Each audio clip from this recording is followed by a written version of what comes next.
On continue aussi sur les réseaux sociaux. Vous connaissez Pascal Naboni qui arrive, qui est président de ADEF Matériel. Bonjour Pascal.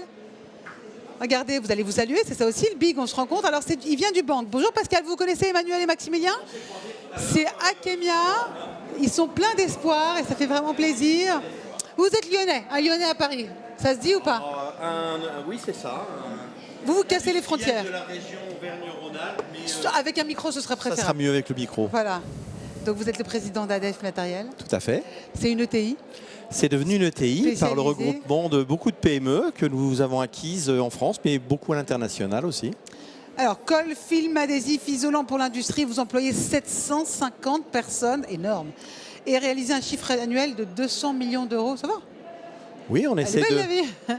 Oh, elle est toujours difficile la vie parce que rien ne se fait facilement, mais on essaye effectivement d'être une entreprise à forte croissance. Vous dites rien ne se fait facilement, c'est comme ça qu'on arrive à être fier. La fierté, c'est pas un mot tout simple, je pense que ça vient de... Oui, mais la fierté, c'est ce que j'ai expliqué tout à l'heure sur le banc, c'est une belle combinaison d'humilité et d'ambition. C'est-à-dire qu'il faut aller conquérir plus haut, plus fort, mais il faut être capable de comprendre qu'on ne le fera pas seul, qu'il faut embarquer des équipes, qu'il faut embarquer des partenaires. Et c'est ça le plus important. Vous dites que ADEF, c'est un supplément en valeur ajoutée, c'est ça qui fait que vous êtes un peu différent? En fait, on joue sur le mot ADEV, Added Value, ADEV Materials, Added Value on Materials. Et effectivement, c'est... ce qui vous distingue quand même. Alors, ce qui nous distingue, c'est effectivement d'avoir toujours su, entre les grands mondiaux qui sont en amont, qui sont des grands chimistes mondiaux, et nos grands clients industriels dans le monde de l'aéronautique, qui sont les plus grands de ce monde, Airbus, Boeing, Thales, Safran, Dassault, mais aussi les grands de l'automobile, les grands on a l'avantage d'avoir des leaders comme Schneider Electric, comme Legrand, qui sont aussi des grands mondiaux dans le monde des Alstom, dans plusieurs domaines, dans le rail.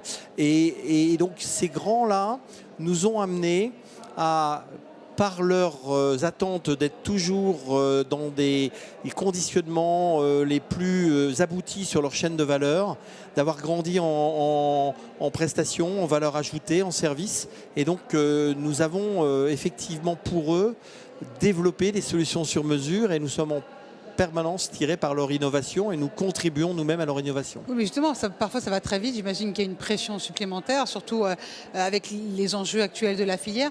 Comment ça se passe au niveau de l'offre et la demande?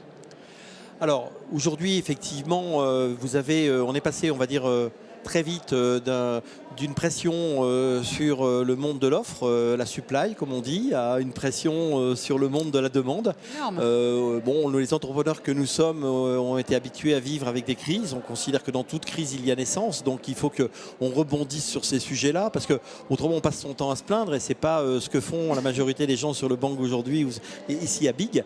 Et donc ça c'est un sujet très important. On passe d'une crise à l'autre.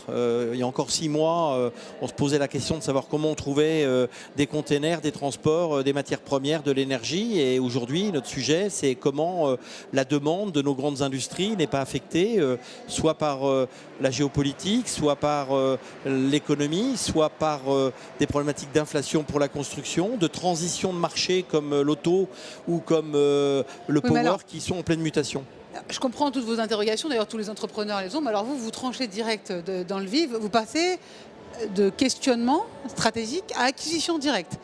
Je veux juste citer les exemples de vos dernières acquisitions, le britannique Parafix, spécialiste dans la transformation de solutions adhésives, et Scandro, expert norvégien de produits de revêtement et peinture pour l'aéronautique. Comment vous faites? Vous scannez toutes les opportunités à l'international? On a un projet qui est très clair. Encore une fois, nous sommes un fabricant de solutions sur mesure, 2 grandes familles de produits. D'un côté, des colles et des produits chimiques pour le traitement de surface d'un côté, de l'autre côté des films et des rubans adhésifs et des mousses. On a développé, au-delà de cette expertise sur les produits et les process, une stratégie sectorielle. Donc pour aujourd'hui, identifier ces sociétés, on travaille par grands domaines sectoriels, donc l'aéronautique et la défense. On regarde toutes les sociétés aujourd'hui. Pour être dans ce monde-là, il faut être certifié, il faut être partenaire des grands clients mondiaux et partenaire des grands fournisseurs. Donc on identifie, donc ça c'est la phase amont qui est l'identification, le sourcing, la qualification des sociétés qui sont les acteurs majeurs dans ces secteurs, qui apportent une dimension et une connaissance complémentaire. Donc vous les repérez en fait? On les identifie. D'accord. Après, notre démarche est simple. Il faut aller les voir avant qu'elles soient en phase de transmission, de cession ou d'interrogation. Et c'est de les séduire pour leur montrer que notre projet peut les embarquer quand on a des problèmes de transmission, de montrer qu'on sera les meilleurs parents adoptifs de leurs enfants, C'est le charme de à la montrer française, le que coq. le projet va dégager des synergies, qu'on va créer quelque chose de beaucoup plus beau, beaucoup plus grand, dont eux-mêmes pourront être fiers quand ils regarderont finalement avec qui ils ont signé cet accord. Et donc c'est votre mot d'ordre, la fierté, celle de ce big Voilà, numéro 9. avec un développement international où la France a beaucoup d'atouts. Et si on sait être porté par nos gros secteurs, encore une fois l'aéronautique, le monde de la santé, on a des grands leaders mondiaux qui peuvent amener des ETI comme les nôtres très loin. Et vous en êtes. Merci beaucoup. Merci Merci Pascal à vous. Navoni. Merci, c'était très intéressant. PDG de ADEV Matériel. Et donc voilà, 750 employés et on est international.